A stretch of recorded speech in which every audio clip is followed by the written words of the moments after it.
के senior officers, media के हमारे साथी और आपके माध्यम से जुड़े हुए इस देश के सभी मतदाता, आप सबको नमस्कार। आज हम सब स्पेशल इंटेंसिव रिवीजन के दूसरे चरण के रोल आउट के संबंध में आयोजित इस प्रेस कॉन्फ्रेंस में उपस्थित हैं। आप सभी का हार्दिक स्वागत करता हूं। सबसे पहले मैं लोक आस्था और सूर्य उपासना के महापर्व छठ पूजा के इस पावन अवसर पर बिहार के सभी मतदाताओं को हार्दिक शुभकामनाएं देता हूं। आज अस्ताचलगामी भगवान भास्कर को अर्घ्य देने के शुभ दिन पर मैं बिहार के 7.5 करोड़ मतदाताओं को विशेष रूप से नमन करता हूं, जिन्होंने निर्वाचन आयोग पर अटूट विश्वास जताया है और एसआईआर में पूर्ण भागीदारी निभाई और अब इस चुनाव में मतदान करने के लिए उत्साहित है।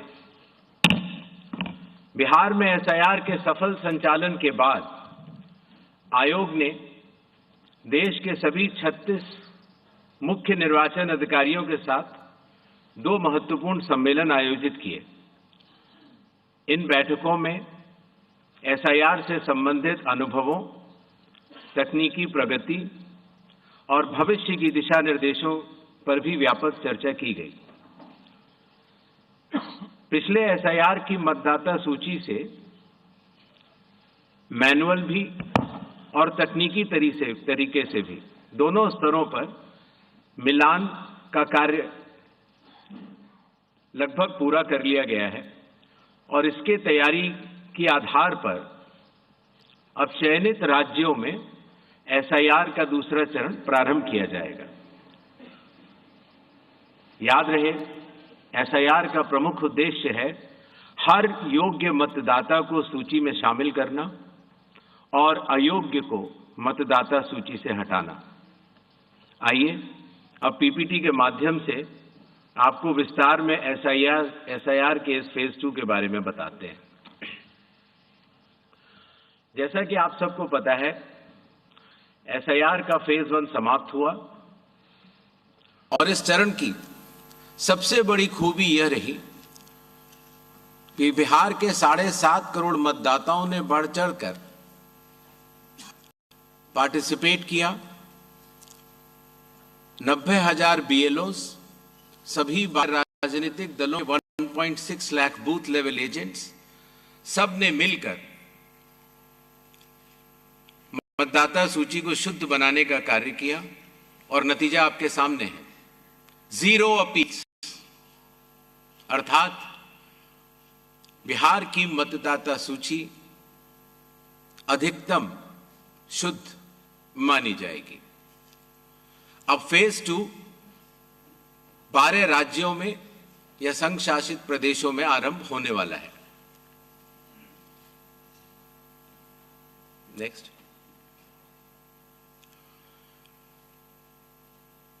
किसी भी मतदाता के लिए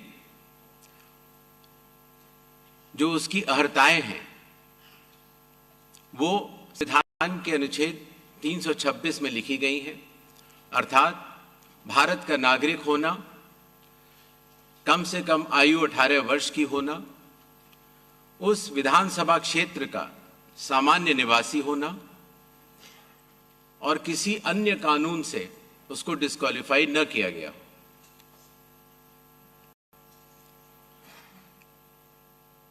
एसआईआर की आवश्यकता के बारे में काफी चर्चा हो चुकी है, लेकिन फिर भी चुनाव आयोग एक बार आपको बताना चाहेगा कि चुनावी कानून के तहत हर चुनाव से पहले इलेक्टोरल रोल का रिवीजन आवश्यक है और या जब भी चुनाव आयोग आवश्यकता अनुसार निर्धारित करे।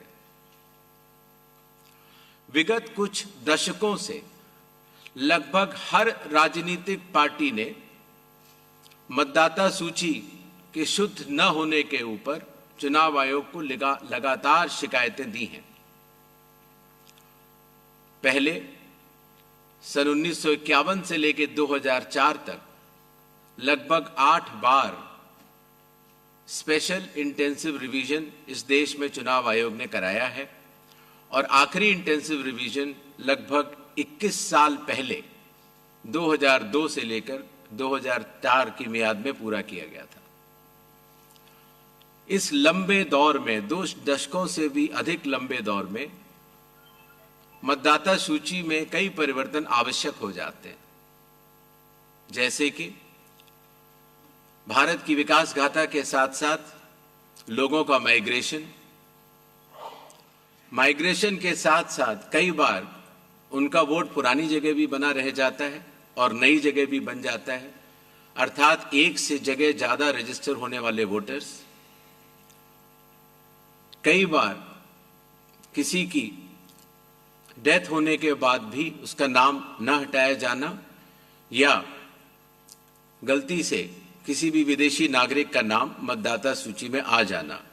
इन चारों कारणों की वजह से चुनाव आयोग ने निर्णय लिया कि पूरे देश में चरणबद्ध तरीके से एसआईआर कराया जाए और इसकी पहली कड़ी बिहार आपके सामने समाप्त भी हो चुकी है और बड़े सफलतापूर्वक लोगों ने चुनाव आयोग पर विश्वास भी जताया है। एसआईआर करते समय एक बहुत बड़ी संख्या में चुनावी कर्मी चुनाव आयोग के साथ कंधे से कंधा मिलाकर काम करते हैं।